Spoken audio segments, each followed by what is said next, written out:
his in length. Following the Civil War, as county and state political structures began to develop across the South, voting became an important civil act for the newly enfranchised Negroes, particularly in rural areas where Negroes would outnumber whites. Pulling together votes for the colored interest was a serious threat to the small town white expectations for establishment. In a local election that could be decided by less than 24 votes, certain whites found it strategic, necessary, and even downright fun to terrorize so-called colored people at polls, essentially using violence to intimidate voters to suppress votes that would most likely be cast for the Republican candidate. Quote, Election Day riot of 1868, 14 Negroes wounded and 1 killed. This riot took place in Asheville, North Carolina. Men showed up to vote in downtown Asheville on November 3rd, 1868. Members of the Klan gathered at the polling place. The Klan, a white supremacist terrorist organization, had entered Western North Carolina in the spring with the goal of preventing black men from participating in elections. Black men had been registered to vote with the help of the Freedmen's Bureau, a federal organization set up to help the South transition from slavery to freedom for blacks. When some of the black men cheered Republican Congressman Alexander H. Jones, a white man, as he passed by, white men reputed to be Klan members attacked. According to one account, in a very few minutes, the rebels fired about 40 times into them. 14 black men were wounded, and one, James Smith, was killed. Jones fled and hid in Raleigh. So this is just one of several accounts of the Klan actually coming into the polling place and intimidating black voters to the point where they started shooting at black voters and one was killed.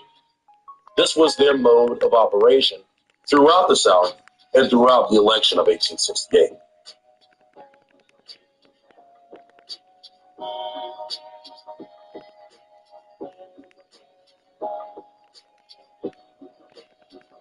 Hey, can you turn that down, bro? Another method to the Klan madness born out of their obsession for black genitalia was fabricating the myth of the renegade black rapist. This was their typical MO used to justify mob violence and taking the law into their own hands.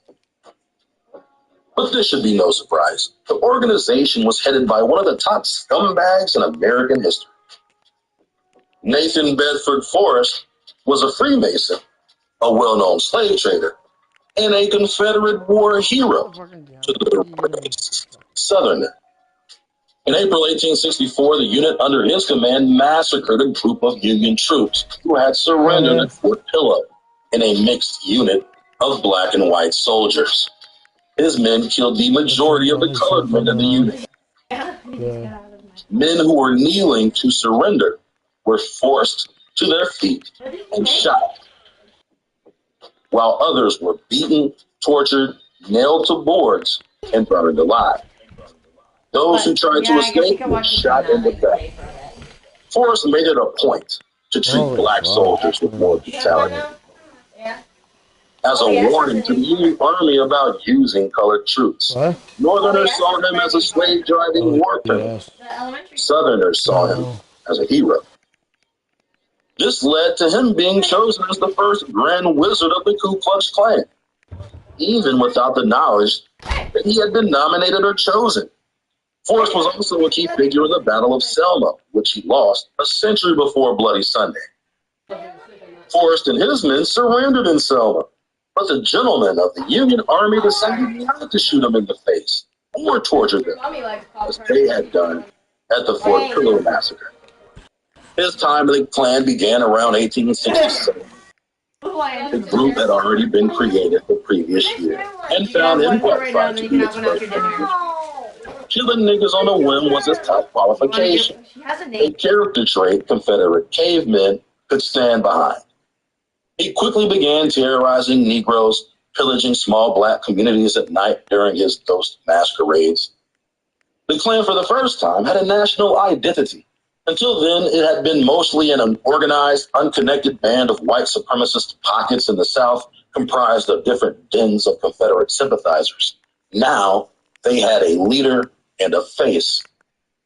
The first iteration of the Klan was like the extreme version of white boys gone wild, essentially ransacking unsuspecting colored victims with violent, reckless abandon without consequence. This era of violence followed the assassination of Lincoln in 1865 and was in the wake of the 1868 presidential election between Democrat Horatio Seymour and Republican Ulysses S. Grant. During the election, squads of dirty white boys harassed, terrorized, kidnapped, beat, tortured, and even murdered Americans at the polls. Forrest would also campaign himself during the election. On the recruiting trail looking to grow White Hood membership, he traveled all over the South in preparation for their lynch mob shenanigans, holding hang-a-nigga pep rallies in front of calcified crowds of thousands. By the election in 1868, there were over 1,000 incidents, including the attack of Americans at the polls by the KKK and other splinter cells of white supremacy. Come on, y'all. You see, back in these times, it was actually imperative to be able to cast your vote. Voting, having a say in your local government and the policies that are implemented, I mean, it was everything. It was such a new invention to these Europeans. I mean, they stole it from us, the whole democratic process. Look it up if you don't believe me. They come from Europe, right? Kings and queens and monarchs. They don't know a goddamn thing about democracy. They stole that from the Iroquois Confederacy and the Creek Confederacy. We taught them savages how to be democratic, checks and balances, different branches of government. But it's very, very interesting that most people don't know that terrorizing black folks and scaring them and lynching them, but they had specific missions in mind. And the first one was to prevent us from voting. Now, we know nowadays in 2025, voting does not have the same weight that it used to. We all know it's rigged, two wings of the same bird, but back in those times, voting meant the world. And the KKK was predicated off of keeping us from having a say in what goes on around us in our own ancestral homeland. I mean, God damn it, think about it, y'all. Think about it. Couldn't even vote. Why don't we get any Purge movies about black folks trying to go vote for the first time and the KKK shows up, purging motherfuckers? Why don't we get it? Voting meant the world. And the KKK was predicated off of keeping us from having a say in what goes on around us in our own ancestral homeland. I mean, God damn it, think about it, y'all. Think about it. Couldn't even vote. Why don't we get any Purge movies about black folks trying to go vote for the first time and the KKK shows up purging motherfuckers? So we can't get no Purge movies like that, but this whole fucking we time. get those terrible D-rated Purge movies that they've been making as of late, right? I'm just saying, there's so many untold stories. So many untold stories. I do apologize for it was an inherent, yet fundamental hatred among Confederate whites and their feelings toward Negroes that went far beyond just racism. Most of the socially prominent men in the South were former Confederate soldiers who had just lost the war and the right to hold public office. But most of the voting socially active Negroes were veterans of the victorious Union Army. It was already bad enough they lost the war, but losing the election to a nappy-headed tar baby made them Confederate crackers downright saltine. In the areas where colored participation was more active, so were the Pink Pillagers. In 1866, in Memphis and New Orleans, two cities with significantly higher populations of freedmen, after the war, there were scenes of massacre and riots. In both cases, the police departments in Memphis and New Orleans were involved in the perpetuation of terrorism against its colored citizens. In Memphis, Negroes were destructively pushed out of the city, resulting in a significant reduction of the Memphis Negro population. Men were tortured, beaten, and killed. Women were raped. Homes, schools, and churches were burned. But there was also another underlying factor to this bad blood: the hate Irish immigrants had for the newly enfranchised Americans. The Irish were just getting their foot in the American door, as most Irish non-indentured servants were first or second generation. And now their jobs are getting taken away by the newly ascended Negroes. The Memphis Police Department was notoriously corrupt and routinely threatened and harassed colored Union soldiers. Nearly all police officers in Memphis at the time were Irish immigrants.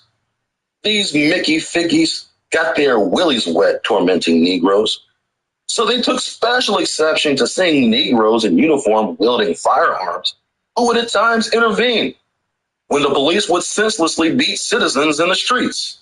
The consequence of this tension between Irish police officers and black Union soldiers led to the 1866 massacre. Other areas were also affected by other forms of mob violence. Resentful rebels ran roughshod and created the conditions of chaos, danger, and uncertainty that people hadn't experienced since before the war. Because now the recently emancipated people who are being threatened now have arms. This always instilled within whites fear of black retribution.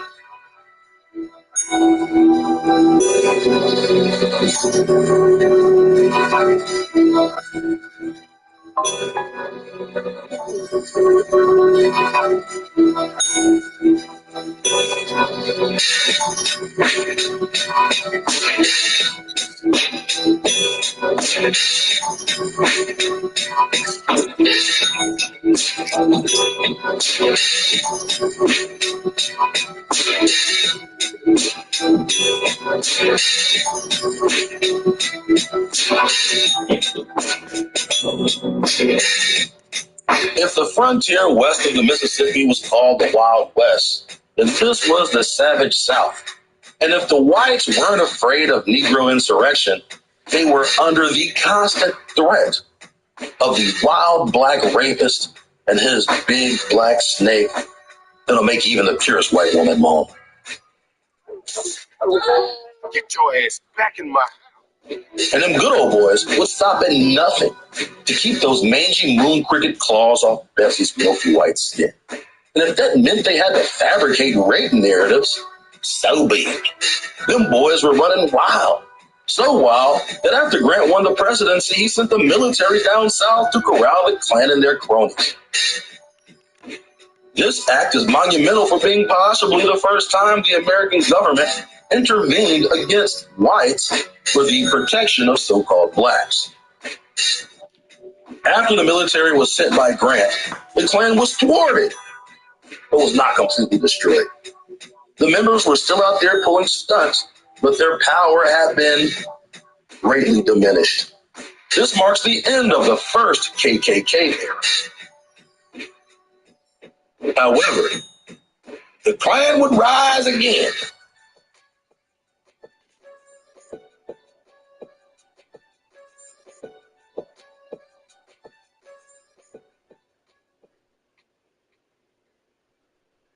Who were these so-called black people being terrorized by the Klan?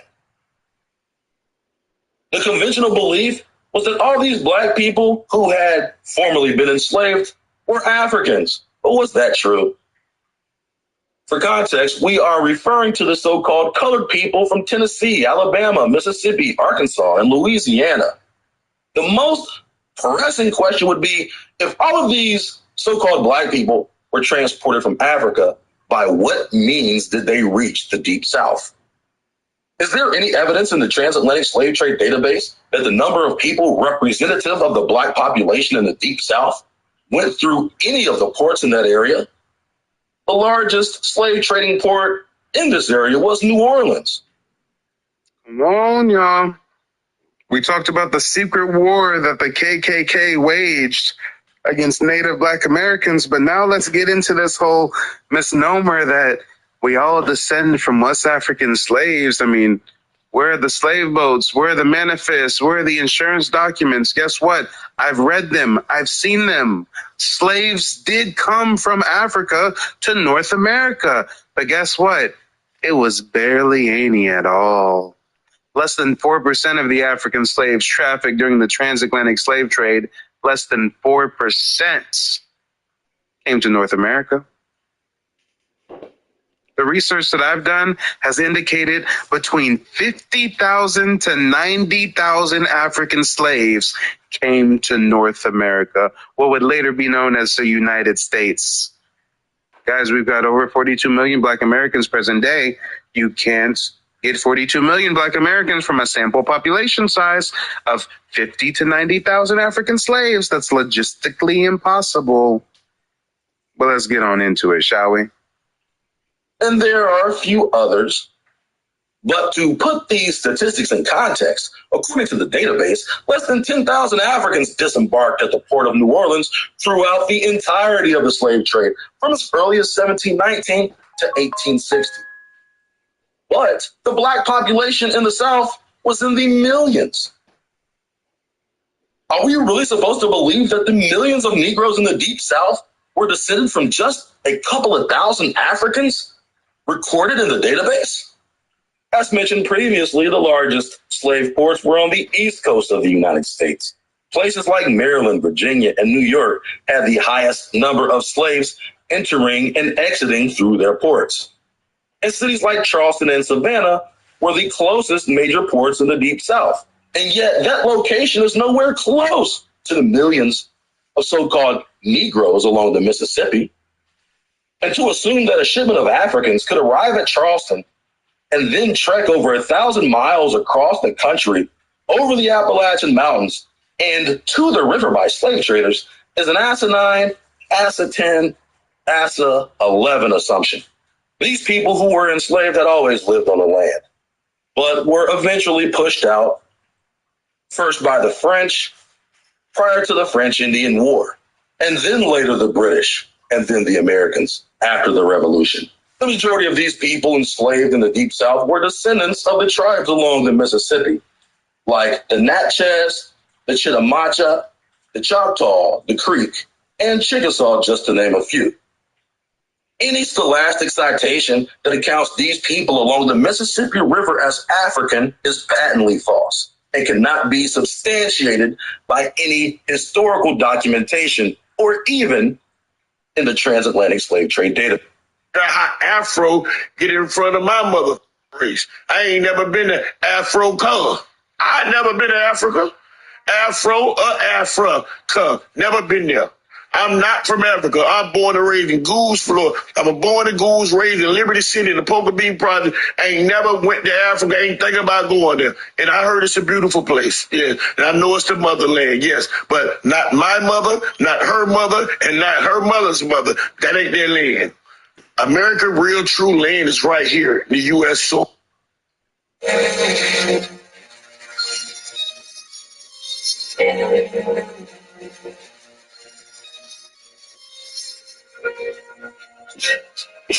The Klan would rise again after the release of quite possibly the first blockbuster movie of all time, The Birth of a Nation, by D.W. Griffith. The movie glorifies the Klan and promoted the idea that Klansmen were heroes protecting the sanctity of white purity from the savage Negro. The picture has been described by film critics as possibly the most racist movie of all time, but also one of the greatest works of early cinematography, a masterpiece of racism. Racism and politics are a central theme of the movie. But also another recurring theme is the renegade Negro rapist. In the movie, Southern whites are portrayed as being unfairly treated by the newly installed Union government, promoting the idea that the poor whites were denied the right to vote while blacks unfairly stuffed the ballot box.